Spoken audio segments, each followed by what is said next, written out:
swastika of the Nazi Party. It is gone today, blasted from the earth, but the memory of its evil genius remains. Great is man's devastation of his own handiwork. Some men's thirst for conquest is unquenchable. Names like Genghis Khan and Attila the Hun freeze the blood of men and strike terror into their hearts.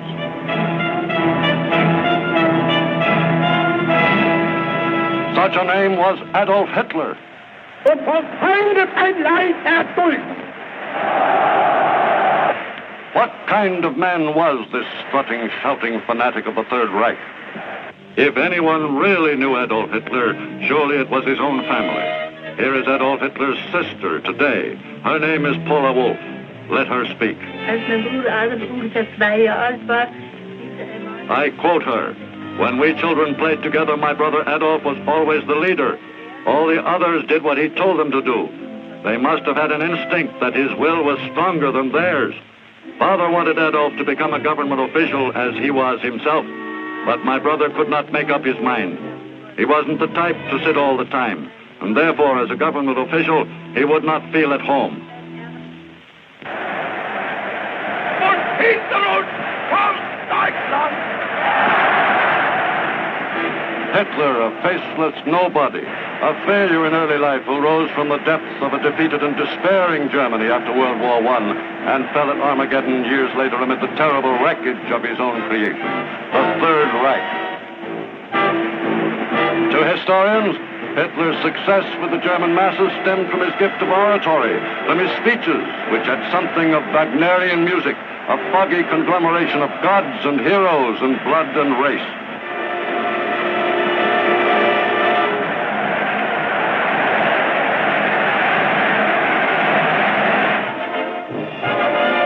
The tale of his boyhood in Kaiser Wilhelm's Germany is soon told. In the city's streets, among the crowd, the camera's eye seeks in vain for the son of a petty customs official. Proud, apart, almost friendless, he dreams of being a poet, an architect, an artist. But he winds up as a house painter and sometime common laborer. Through his 20s, the world knew nothing of him.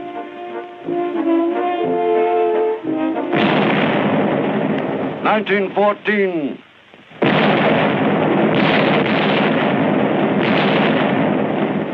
The Great War rescues him from failure, a time for heroic deeds.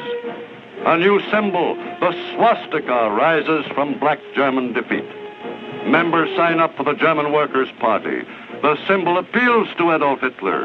As a corporal, he had been wounded and gassed in the war, and he soon leads the bitter veterans in the dark days that follow.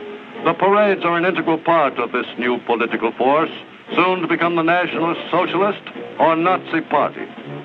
It is now 1920, and Hitler talks himself into the leadership of the party.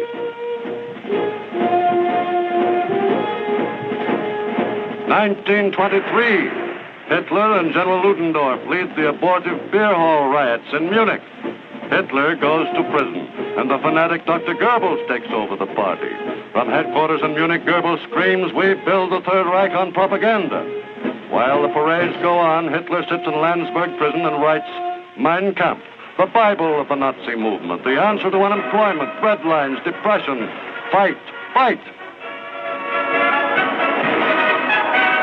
Julius Schaub, an early follower of Hitler and a fellow prisoner during Germany's days of desperation, talks now. Wir haben unsere gemeinsamen Festungszeit im Land. I quote, "While we were prisoners together at Landsberg, Adolf Hitler spent the mornings working on his book, Mein Kampf. In the evening after supper, when we came together, he used to read us several chapters from his book. There were discussions. The main participants in these discussions were Hess, Griebel, and Dr. Weber. For us young people, it was a training school, if I may say so, because at that time we hadn't realized just what Adolf Hitler was planning to do." Out of prison and now a hero, a happy Hitler resumes control of the party. The fascist salute, borrowed from Mussolini, becomes part of the ritual, along with the banners and the rallies. Other close ties with the Italian fascists are built. Hitler and Rudolf Hess greet Mussolini in Munich, perhaps seeking to learn the way to seize power. The anti-Semite fanatic Julius Streicher is there, and the groundwork is laid for cooperation between the fascists and the Nazis before Mussolini returned to Rome. Behind the pattern of demonstrations, parades, inflammatory speeches, and rituals lies a diabolical purpose. Hitler says in Mein Kampf, man is a fighting animal. A nation, being a community of fighters, is a fighting unit. Any living organism which ceases to fight is doomed to destruction. The present government is weak. Therefore, true Germans must fight this government, conceived in shame and perpetuated in weakness. In speech after speech, Hitler screams his dogma at the German people. Nazi meetings begin to look more like military maneuvers than political rallies. 1928. Hitler has 12 seats in the German Reichstag. By 1930, the World Depression is strangling Germany. Hitler now has an ally. Rioting and disorders play into the hands of the Nazis. And by 1932, they hold 230 seats. Violence and intimidation become part of the pattern. Their newspapers, filled with inflammatory propaganda, carry the message. 1932, Hindenburg defeats Hitler for the presidency by a slim margin, the beginning of the end for him.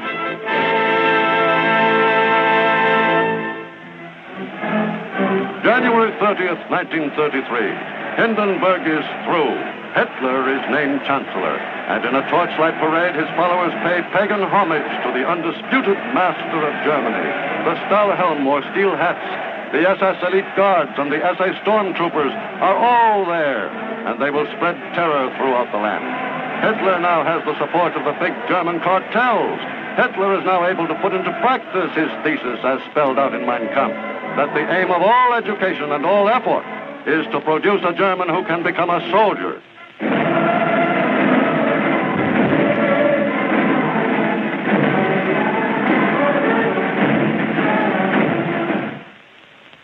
The Nazi Party can now start organized persecution of those Hitler has declared enemies of the state. Attention, Jews, the sign reads. The Nazi Party's chosen goons will carry out their orders with a will. They swoop down on their victims.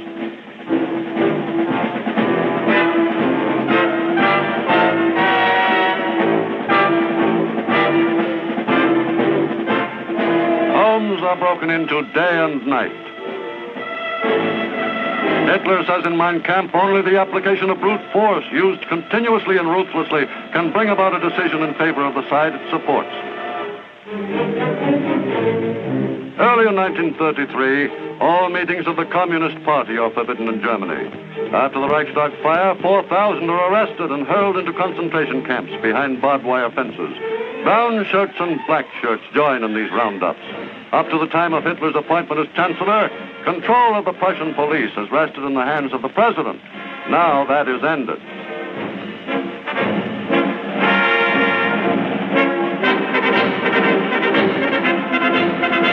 The Prussian police are commanded by Hermann Goering, whose beer barrel shape contrasts with the lean, hard bodies of the men under his command.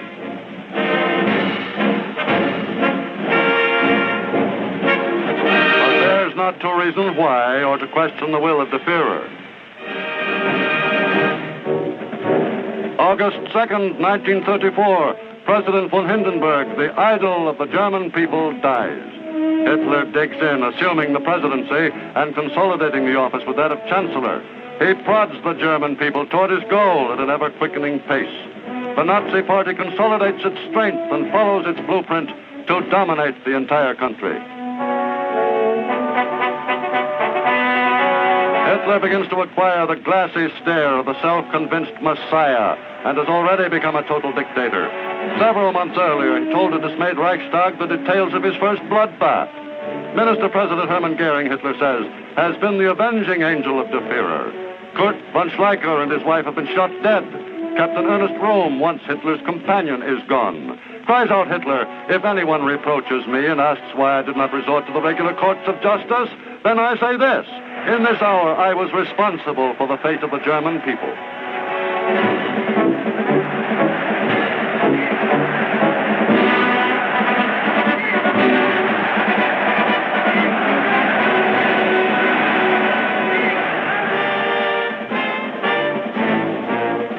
A large standing army is forbidden by the Versailles Treaty. But for a long time, the Nazis have managed to circumvent this. Since 1925, they have had an organization known as the Reichswehr, under Baldur von Schirach, the youth organizer.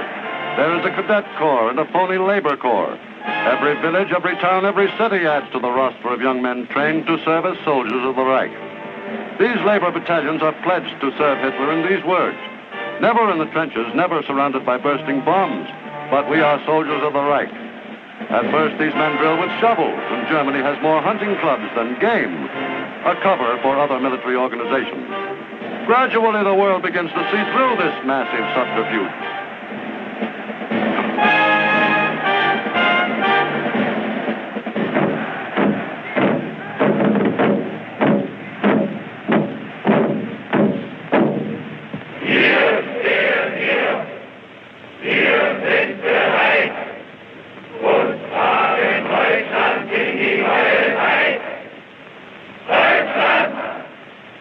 Kamerad, woher stammst du? Aus Friesenland. Und du, Kamerad? Aus Schlesien, von der Saar. Ein Volk, ein Führer, ein Reich, Deutschland!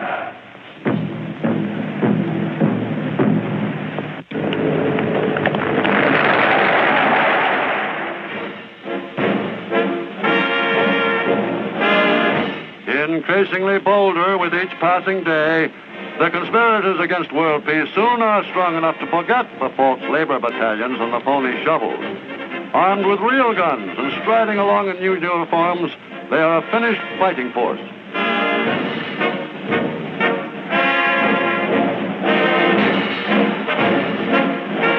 Cavalry, another violation of the Versailles Treaty, whose framers remembered the feared Uhlans, passes in review before the Reichsführer.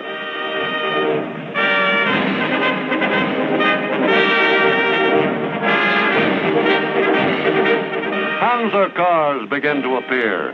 As time passes, the goal, world conquest, seems closer.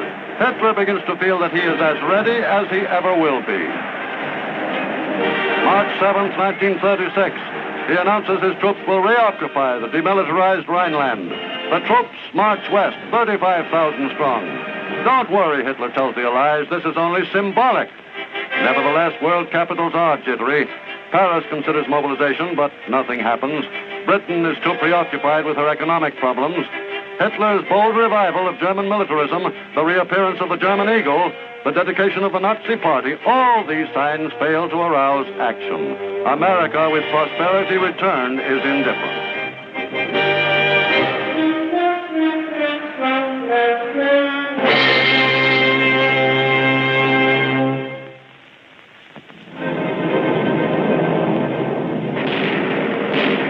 By 1938, Hitler has an air force of 1,500 first-class fighters, tanks and panzer cars for his slick motorized division, and 3.5 million trained soldiers.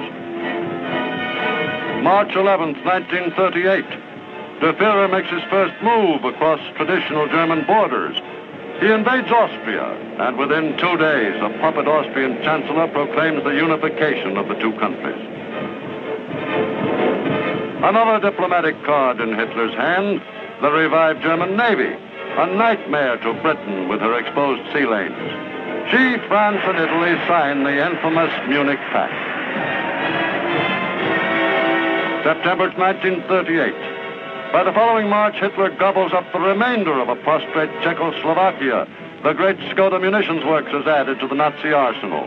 More weapons for De Führer's conquests.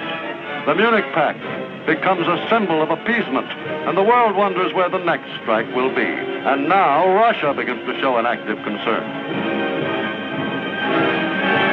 No bridegroom could be happier than Adolf Hitler, who is keeping his rendezvous with destiny. In 6 short years since he became chancellor, the German eagle again has the world trembling. Facing France, the Siegfried defense line bristles with tank traps and guns. But Hitler's move will not be there, but to the east. Yes, Poland is the next target. As Germany and Italy sign a military pact, the German divisions are sent to the Polish border and begin maneuvers. The world, hoping for Russian intervention, is shocked when Hitler and Stalin sign a friendship pact. It is not long before the maneuvers are recognized by the world for what they are, preparation for another Hitler invasion.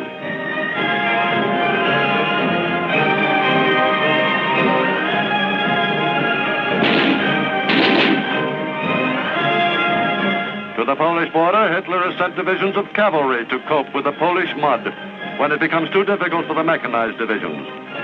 Everything goes according to plan. Out of the youth groups have come divisions of hardened soldiers ready to die for the fatherland. Out of the young groups of athletes who practice jumping come the tough paratroopers ready to strike with lightning speed. From the glider clubs, supposedly sports clubs, come the trained pilots to man the Messerschmitts.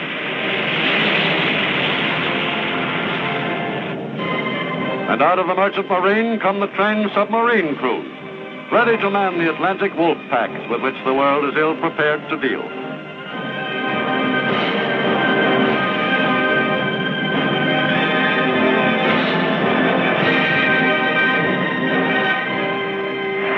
Yes, the youth groups are serving their purpose in the Nazi master plan. September 1st, 1939. Germany's radio stations crackle out the warnings, "Stand by, something big." Inside one heavily guarded studio, the Minister of Propaganda, Joseph Goebbels, speaks. The news is world-shaking. Germany has invaded Poland. Within 2 days, France and Britain have in turn declared war upon Germany. From the balcony of the Reichskanzlei, Adolf Hitler speaks to the people. Let us do duty. He is shocked and furious that the Allies have come to the aid of Poland. There is fighting in the streets of Danzig, desperate fighting all over Poland.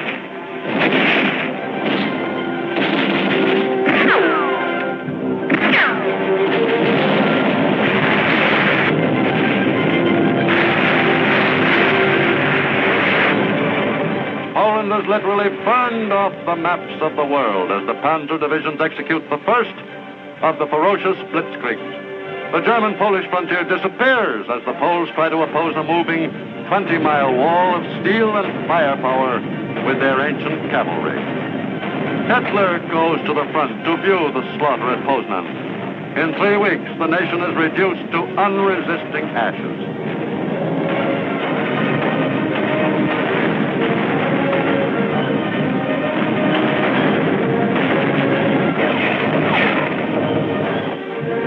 Britain and France had decided to come to the aid of the stricken country, but there is little they can do.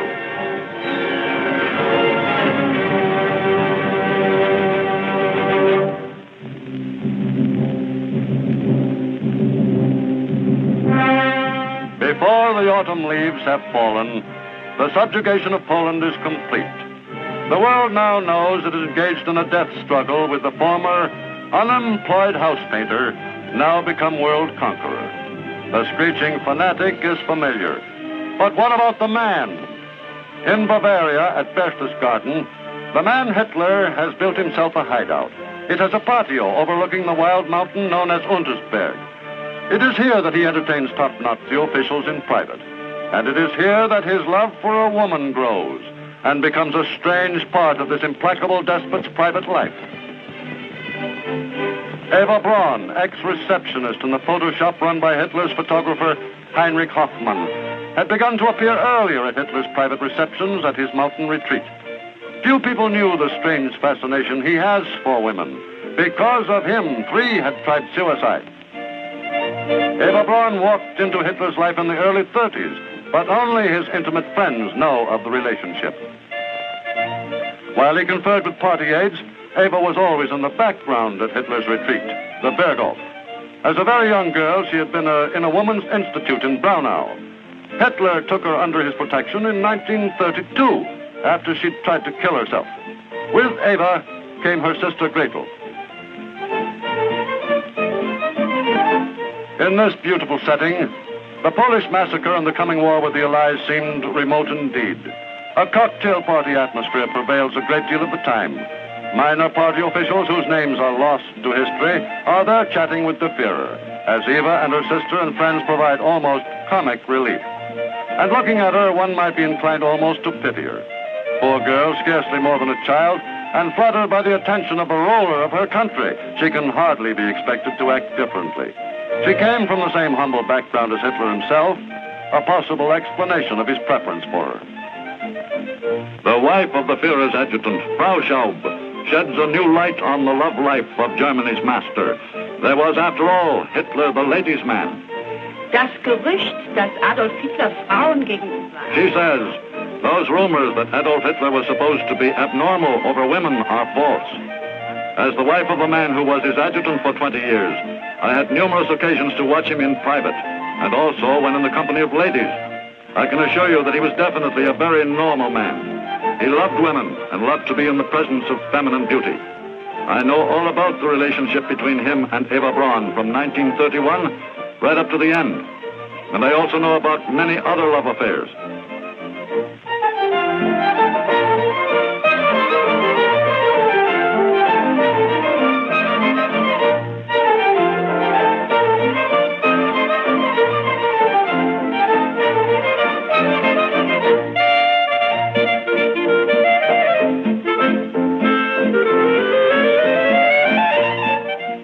Eva first was seen with Hitler in his house in Munich, and then at the Berchtesgaden hideout when that was built. She is seldom photographed with Hitler. She is rarely alone at the Berghof. In addition to Sister Gretel, she has many of her friends who help to provide light-hearted diversion, as a balance perhaps for the more serious matters under consideration. They are joined by the wives of Hitler's visitors among the party members. Eva herself enjoys the picture-taking sequences. Perhaps it is the camera that causes the playful mood. Perhaps it is an escape from the frightening decisions being made at these meetings. From top to toe, Eva makes an attractive picture of medium height, blue eyes, round face, framed in darkish blonde hair.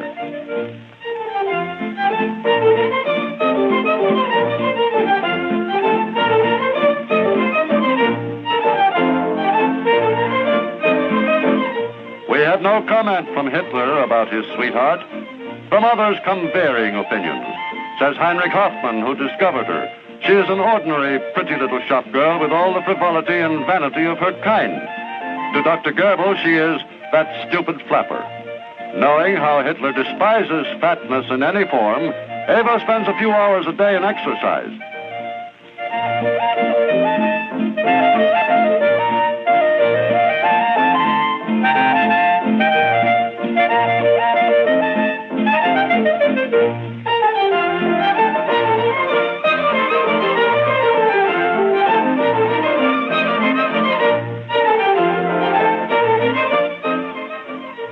Of course, Hitler, whose waking hours are taken up with 1,000 duties and obligations, is hardly able to pay her the attention a girl of her years would normally expect. While some of the entries in her diary tell of Hitler's anger and of his neglect and her own mortal unhappiness, she also writes with pride that she is the mistress of Germany's and the world's greatest man. Then she seems not to mind the neglect.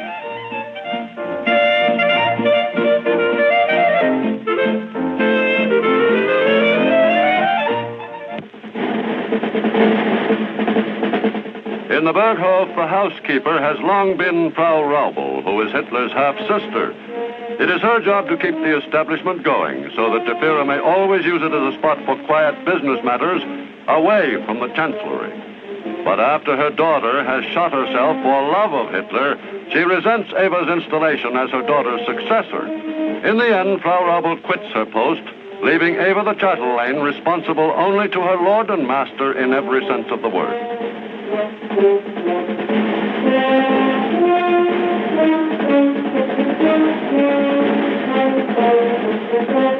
Over the years, Hitler's bodyguard, the brutal Martin Bormann, turns the Berghof into a second chancellery, which is always awaiting guests. It has seen such notable personalities as Mussolini, Count Ciano, the Duke and Duchess of Windsor, others too numerous to mention. This is a reception on the lighter side, however. The chief figure in this group is Herr Professor Goebbels, a frequent visitor to the Berghof. Adolf and Eva pose together for home movies. Then Goebbels and Eva's younger sister, Gretel. Gretel is a more fastidious girl than Eva. In time, she will marry Hitler's aide-de-camp, Hermann Fegelein, and suffer tragedy when he is shot by Bormann as a traitor to Hitler. Hitler's most intimate advisors say they don't know at what point the frivolous Eva becomes his mistress. As the wildfire of the war spreads, Hitler more frequently seeks the companionship of Eva.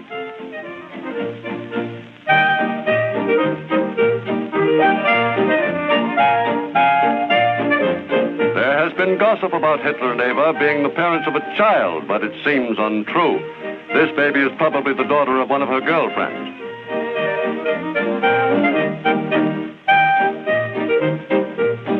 Here is the Führer in a happy mood.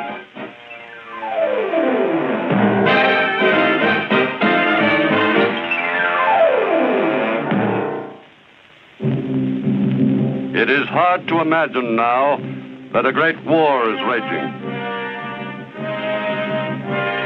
Hitler's private guard is ready for a visitor. The only intimation of war comes when someone like Count Ciano, Mussolini's son-in-law, comes to Berchtesgaden. Hitler wants to know when Benito is going to keep his promise to come into the war. Several months have gone by and Italy is still neutral. But this serious business does not interfere with the round of gay swimming parties featuring Eva Braun and her friends in a kind of water ballet. The fact that Britain and France are going to make a real effort to cut short the mad career of her lover does not curtail the daily diving practice.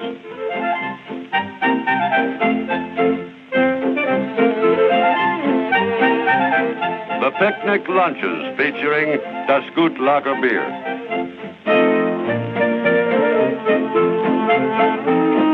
Another episode starring Eva with a supporting cast of Nazi leaders visiting Berchtesgaden. Perhaps the habit of stripping the possessions from enemies of the Reich has caused them to forget their manners.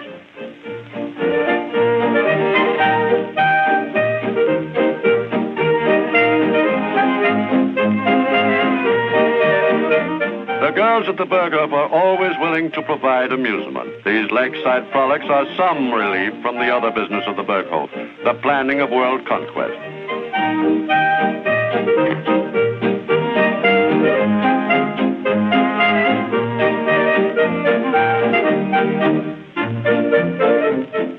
Still more water sports. It is the era of the rubber raft in the Bavarian lakes near the Berghof, and fun for the visiting leaders of the self-styled master race. Far different from the rubber rafts which are floating in the vast areas of the Atlantic with their human cargoes consigned to the sea by Hitler's roving deadly submarine wolf packs.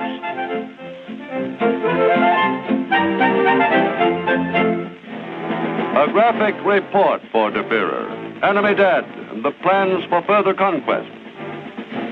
It is now spring again, April 9th in 1940, and the Nazi planes are in another sky. After a brief show of air might and the march of a few divisions, Denmark and Norway fall before the German army. These tiny countries cannot resist the concentrated might of German arms and take their orders for surrender over the German-controlled radio stations.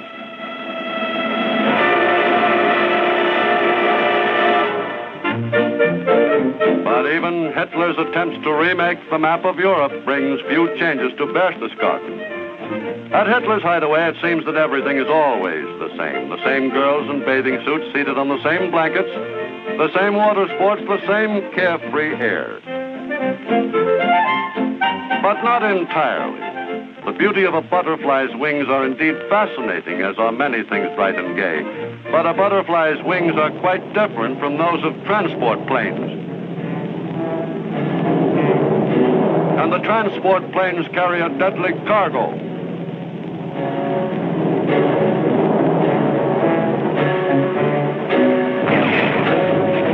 With blinding swiftness, the chain lightning of the Panzer strikes into Holland. Surrender is almost immediate. Then into Belgium.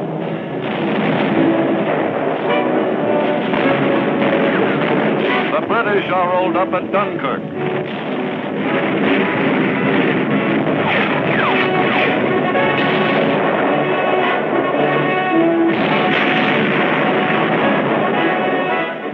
This time, Paris in the spring is a sad Paris. For the second time in a century, German troops march through the Arc de Triomphe. June 22nd, 1940, in the same railway car in the forest of Compiègne, which witnessed the German humiliation of 1918, the French are forced to sign the unhappy armistice. Among the Germans, there are congratulations all around, and De Führer, really letting himself go for once, almost dances a little jig. After a visit to the Paris Opera House, Hitler goes back to Berchtesgaden. He is spending more and more time in the old familiar haunts now, strolling the paths from the Berghof to the tea house that has been built for him.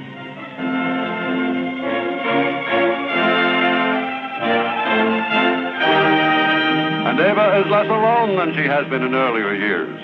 Under the impact of the tremendous events that rocked the world, Eva is undergoing a change. She senses the role she plays in her lover's drama, and this time, with Julius Streicher as guest, she acts with more dignity.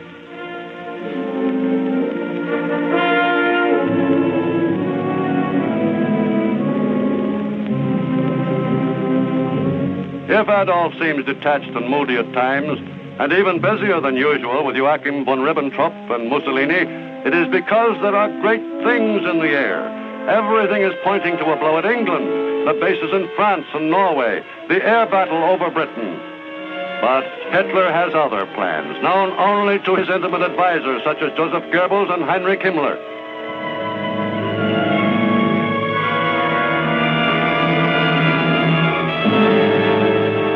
June 22nd, 1941.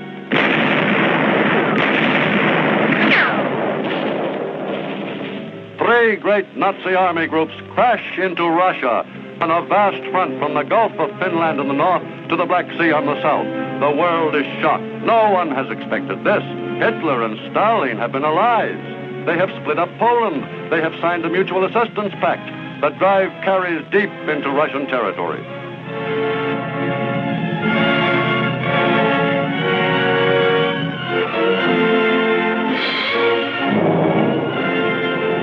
The advance is speeded because the Luftwaffe has absolute control of the air. In the Kremlin, in a slow, halting, colorless voice, Stalin calls upon his people to scorch the earth.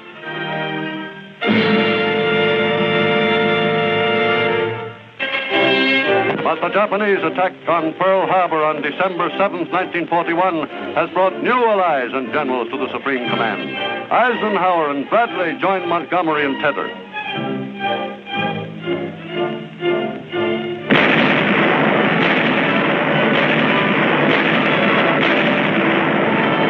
1942. American troops invade North Africa.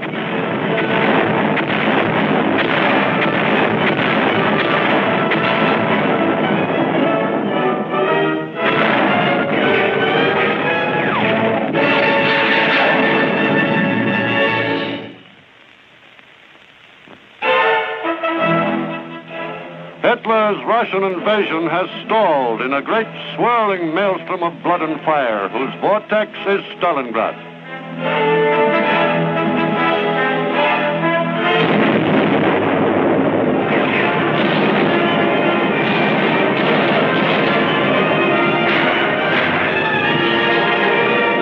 July 10th, 1943, the Allies invade Sicily.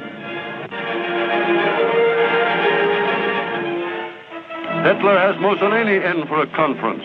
De Führer does not like the way things are going in the South. There is a saying, dictators ride to and fro on tigers, which they dare not dismount. Hitler gives the Italian dictator a severe dressing down. Benito listens, knowing his armies are collapsing. Eva is still kept in the background at the Berghof, doing her slimming exercises alone as her Führer struggles with the titanic problems of the war.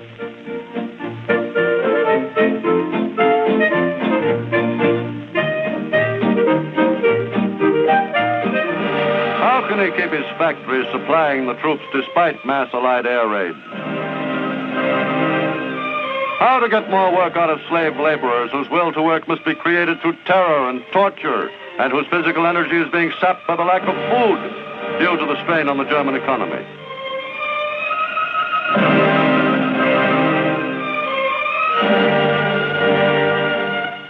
full production can hardly be expected from starving men who must push and shove each other for the scraps left for them.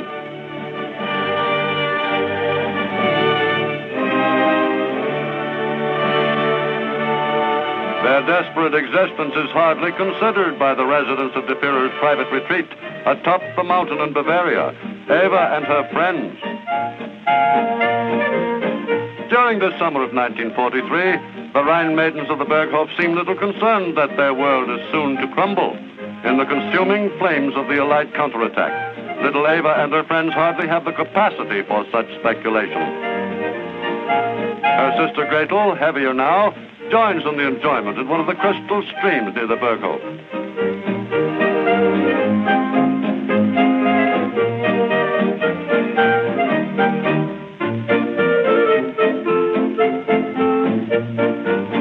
The girls like shower baths. The Germans call them brass baths. This falls makes a natural one, cooling on this hot summer's day. But the showers of the German concentration camps are a different kind of shower.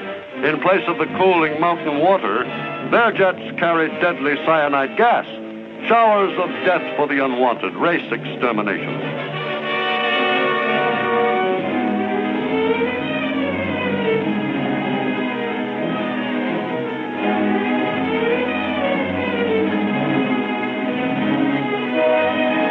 Even the clothing will be salvaged. In its death throes, the Third Reich will overlook nothing usable. September the 8th, 1943, under cover of darkness, American and British troops strike across the Strait of Messina and invade Italy. General Mark Clark leads the invasion.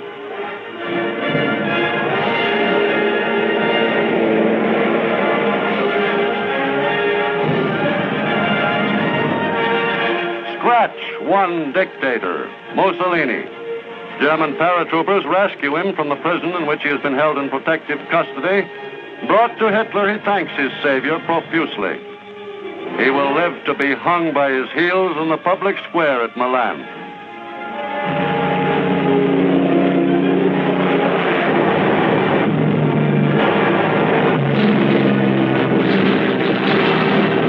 Day and night, British and American bombers are taking off from bases in Britain and North Africa to bomb Germany. In German cities, the fire apparatus is kept constantly busy by the 1,000 plane raids. It is 1944, and the Allies have almost undisputed control of the air. Planes sweep through the skies and rain down destruction on Cologne, Hamburg, Berlin, the Ploiesti oil fields, railroad yards, and rocket launching pads. Never has war visited such havoc on the works of man. Hitler's visions of world conquest are beginning to fade. A battle at Monte Cassino in Italy.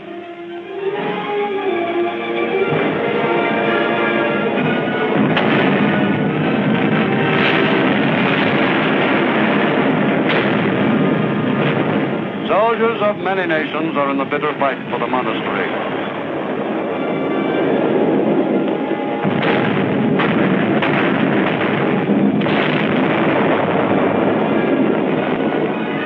And they take it and go on to Rome. This is truly an allied army. They understand each other, the universal sign language. The ones who can't understand are the bombed-out civilians. They know little about the mad dictator who has caused their plight, especially the children. Along the shell-torn roads they trudge, seeking shelter.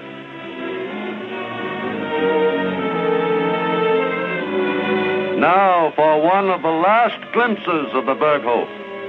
It's the birthday of the son of one of Eva's friends. And war or no war, a birthday deserves a celebration. But even on a birthday, problems press heavily on a dictator's mind. The ring is closing, but there must be some move, some master stroke. And then the bombings. Day and night, day and night. This is the repayment with interest for Warsaw and Rotterdam and Coventry. Yes, the little fellow gets a birthday party. What will the next one be like? Will there be a next one?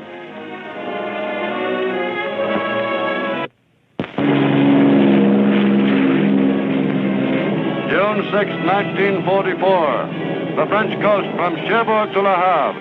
This is D-Day, 40 Allied divisions storm ashore. At Berghof, 2 months later, Hitler and Nazi officials hold a meeting. A desperate bomb plot has miscarried. Several die in the blast, but Hitler escapes. The only after effect is a slight limp. This war, says Hitler, is one of those elemental conflicts which usher in a new millennium and which shake the world once in 1,000 years.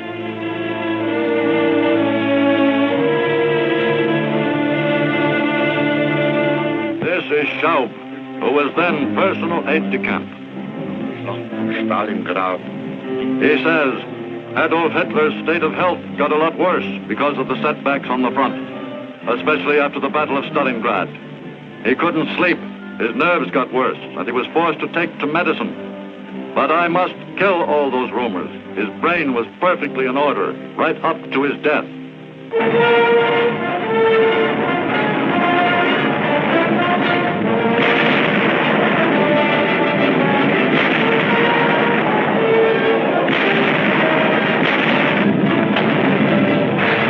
On the Western Front, General George Patton unleashes his tanks. Hitler has worked his revenge for what he considered the humiliation of Germany. He is paying its price. To a desperate Hitler, his blondie is of some comfort. Faithful when even the Fuhrer's life is threatened by his former friends. She is trained to kill on command.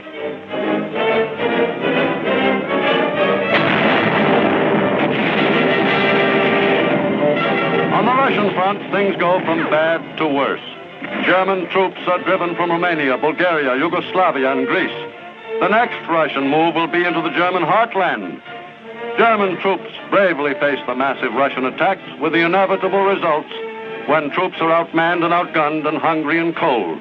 You never see a goose step in the snow. Disaster follows disaster. The Allies storm across France and double their aerial assaults on Germany itself. German troops are surrendering now by the thousand.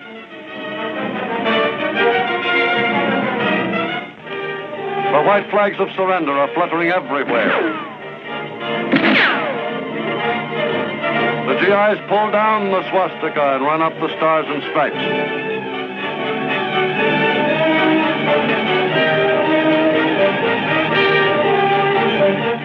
So be it, Hitler tells himself.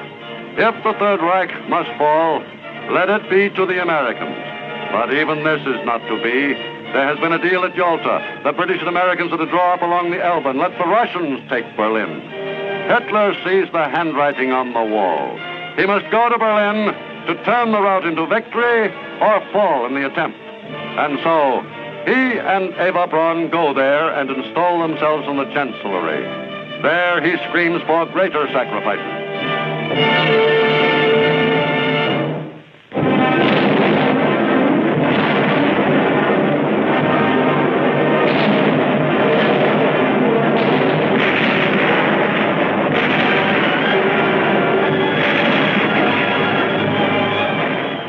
Berlin, a city in its death throes. All day and all night the guns thunder. Civilians decide to make a run for better cover.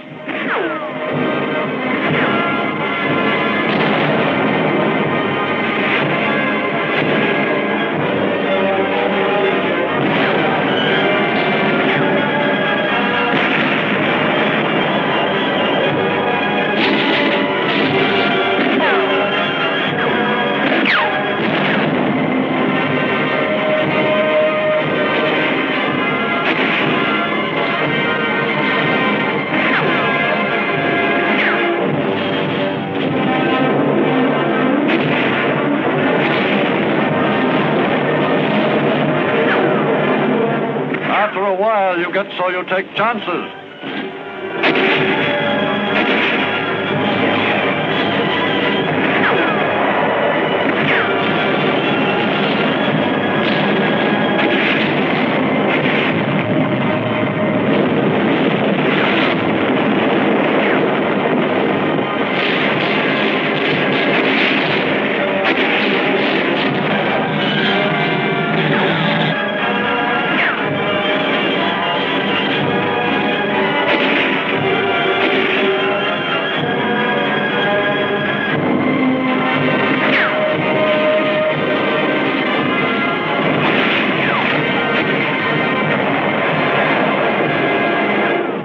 April 20th, 1945, and the Russians are mopping up in the Berlin suburbs.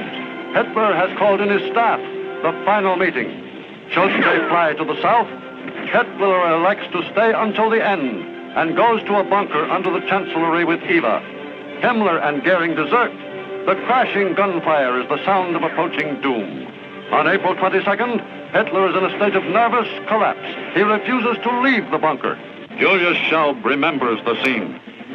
Ein Schlafzimmer im Bunker. He says, I entered his bedroom in the bunker with him. On the table, there was a 7.5 pistol. He went up to it. I got a terrible shock. He cocked the gun. But no, it wasn't the last hour yet. He was only making sure it was loaded. A few days later, the event took place, which I thought was going to happen at that moment.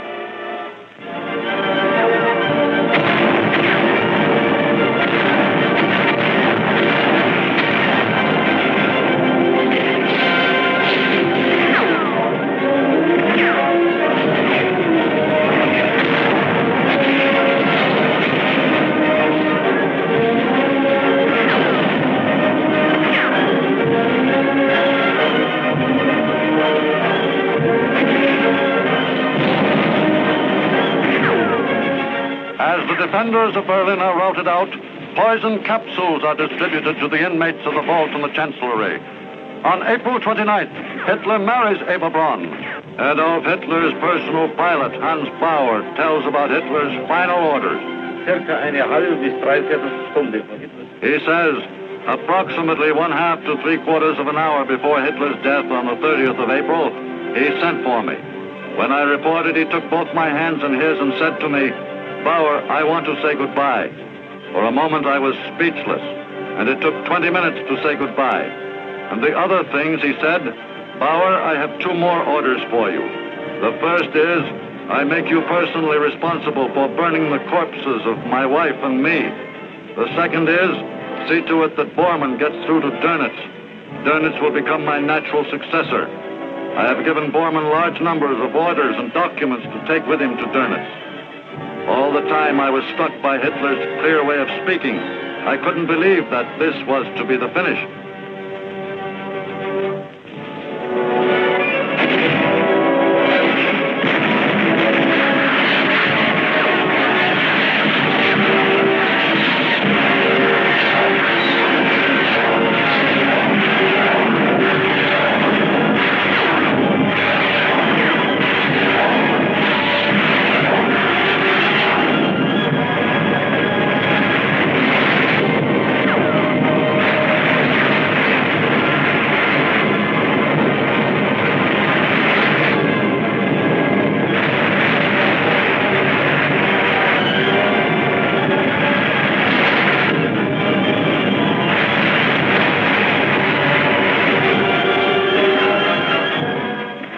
flaming Nazi capital is taken.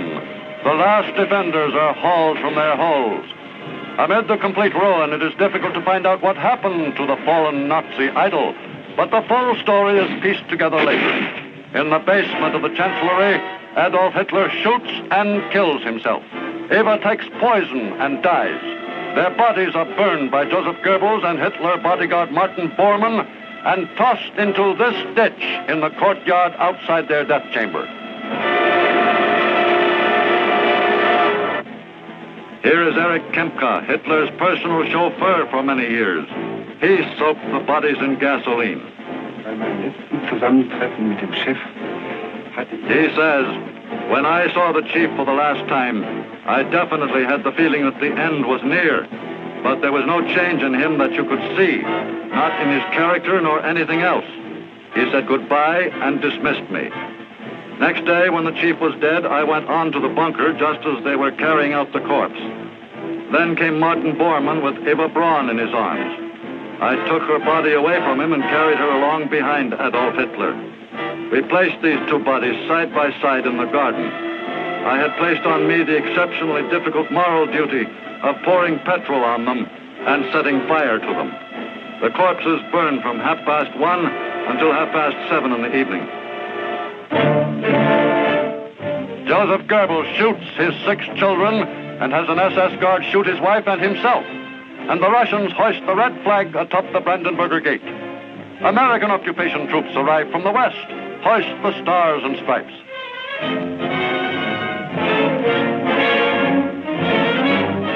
Allied leaders, including American generals and Russian generals, take over. The Third Reich dies in a last convulsive catastrophe.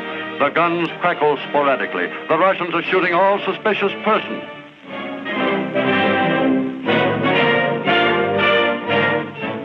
Berlin, May 4th, 1945.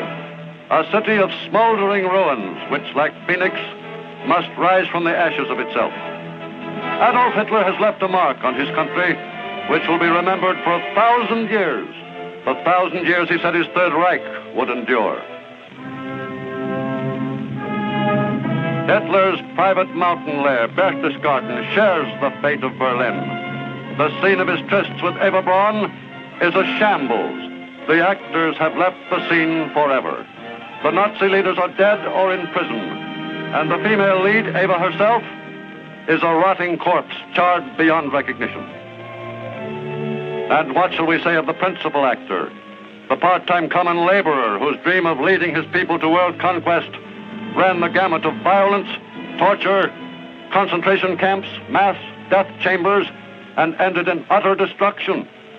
In death, as in life, Adolf Hitler remains the sinister symbol of tyranny, the ruthless tyrant whose mad ambition did not stop with the enslavement of his own people, but stopped only after it had unleashed upon the world the most brutal war in recorded history.